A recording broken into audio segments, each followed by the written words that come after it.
Welcome to this comprehensive breakdown of the Russia-Ukraine conflict. In this video, we'll cover everything from the geography of these two nations, the historical roots of their tensions, why they started fighting, the issues from both sides, the current situation as of August 2025, and President Trump's ongoing efforts to broker peace.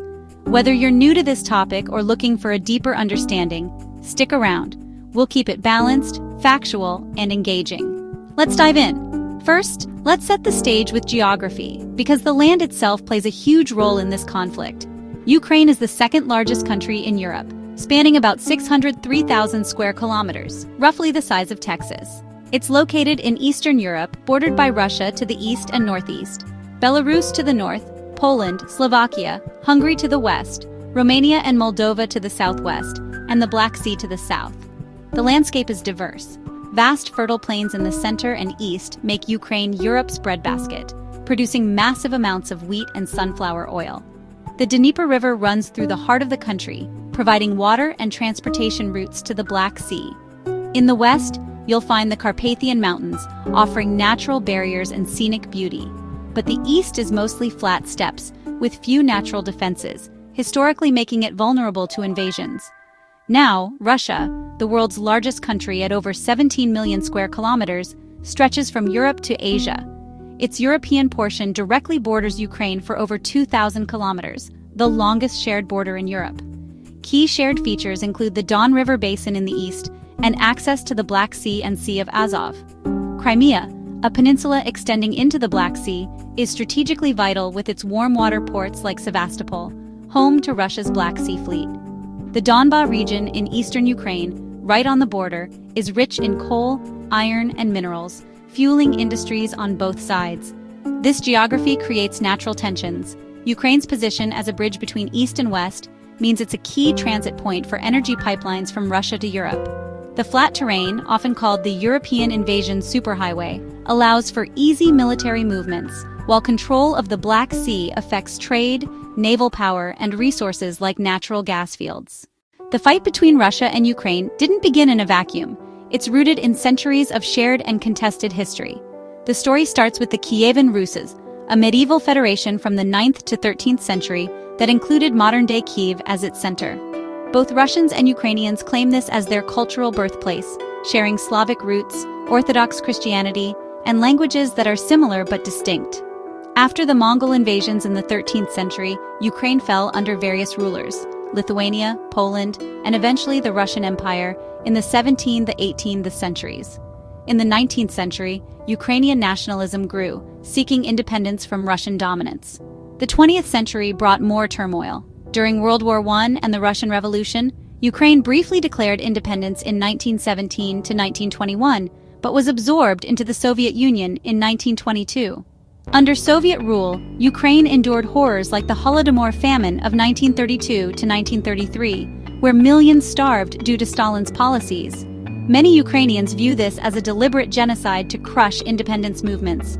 World War II devastated the region, with Ukraine losing over 7 million people. The turning point came in 1991 when the Soviet Union collapsed. Ukraine voted overwhelmingly for independence in a referendum, becoming a sovereign nation. It inherited the third largest nuclear arsenal, but gave it up in 1994 under the Budapest Memorandum, where Russia, the US, and UK promised to respect its borders in exchange.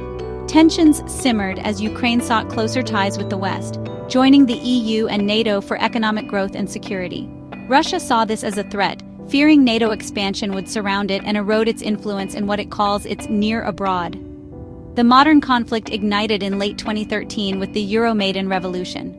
Ukrainians protested against pro-Russian President Viktor Yanukovych after he rejected an EU association agreement in favor of a Russian deal. The protests escalated into violence, leading to Yanukovych's ousting in February 2014. Russia responded aggressively. In March 2014, it annexed Crimea, claiming historical rights. Crimea was gifted to Ukraine in 1954 by Soviet leader Khrushchev, and a referendum, disputed internationally, showed support for joining Russia. Simultaneously, Russia backed separatist rebels in the Donbas, Donetsk, and Luhansk regions, where many ethnic Russians live, sparking a war that killed over 14,000 by 2022. The full-scale invasion began on February 24, 2022. Russian forces attacked from multiple directions, aiming to demilitarize and denazify Ukraine, install a pro-Russian government, and prevent NATO membership. Putin cited protecting Russian speakers from alleged genocide, claims rejected by international bodies, and securing Russia's borders. To understand why they fight, we need to look at both sides' perspectives fairly. From Russia's viewpoint, the core issue is security. NATO's eastward expansion since 1999, adding countries like Poland and the Baltics, is seen as a broken promise from the 1990s when the West assured no such moves. Ukraine joining NATO could place US missiles minutes from Moscow. Culturally, Russia views eastern Ukraine and Crimea as historically Russian, with millions of Russian speakers facing alleged discrimination after Euromaidan, for example, language laws favoring Ukrainian. Economically, Russia wants control over Black Sea ports and Donbas resources to maintain influence and counter Western sanctions. Putin frames the war as defending against Western aggression and preventing a neo-Nazi regime in Kyiv, a narrative tied to One-Two memories but widely criticized as propaganda. From Ukraine's viewpoint, this is a fight for survival and sovereignty. Russia's actions violate international law, including the UN Charter and Budapest Memorandum. Ukrainians see the invasion as unprovoked imperialism, echoing centuries of Russian domination. Key issues include territorial integrity, losing Crimea and Donbas would weaken the nation, and war atrocities, civilian deaths, infrastructure destruction, and forced deportations. Economically, the war has devastated agriculture and industry, causing billions in damage. Politically, Ukraine aspires to EU-NATO for democracy, anti-corruption reforms, and protection from future aggression. Zelensky emphasizes that peace requires full Russian withdrawal, not concessions that reward invasion.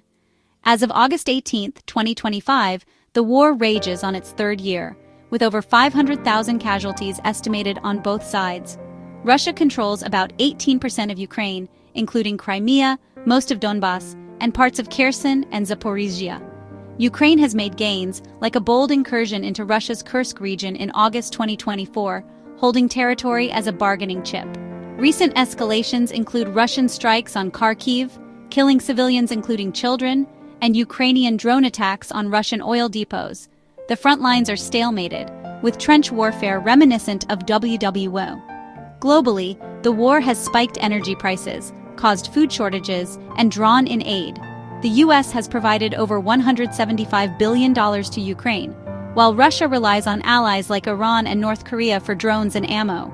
Humanitarian crises persist, millions displaced, war crimes investigated by the ICC, including child abductions, and environmental damage from the Kakhovka Dam destruction in 2023. Enter President Donald Trump, who, since his 2025 inauguration, has prioritized ending the war. Trump met Putin in Alaska on August 16, 2025, shifting from a ceasefire to a full peace deal favoring Russia's terms, Ukraine ceding Crimea and dropping NATO bids. Today, August 18th, Trump hosts Zelensky at the White House, with European leaders like UK's Keir Starmer and France's Emmanuel Macron joining to bolster Ukraine's position. Trump's plan: Zelensky could end the war almost immediately by recognizing Russian control over occupied areas and committing to neutrality. He criticizes past U.S. policies, like Obama's response to 2014 annexation, and promises to cut aid if no deal is reached. Supporters see it as pragmatic to avoid nuclear risks and save lives. Critics call it appeasement, rewarding aggression and weakening NATO. Zelensky rejects ceding land, insisting Russia must withdraw fully and face accountability. European allies fear a deal could embolden Russia elsewhere. Prospects are uncertain, talks continue, but battlefield dynamics and domestic politics, for example U.S. Congress aid debates, complicate things. There you have it, a full overview of the Russia-Ukraine conflict, from geography and history to current stakes and peace efforts. This war highlights how land, identity, and power collide in tragic ways. What do you think? Will Trump's plan bring peace, or is more needed? Drop your thoughts in the comments, like if you learned something, and subscribe for more deep dives into global issues. Thanks for watching. Stay informed.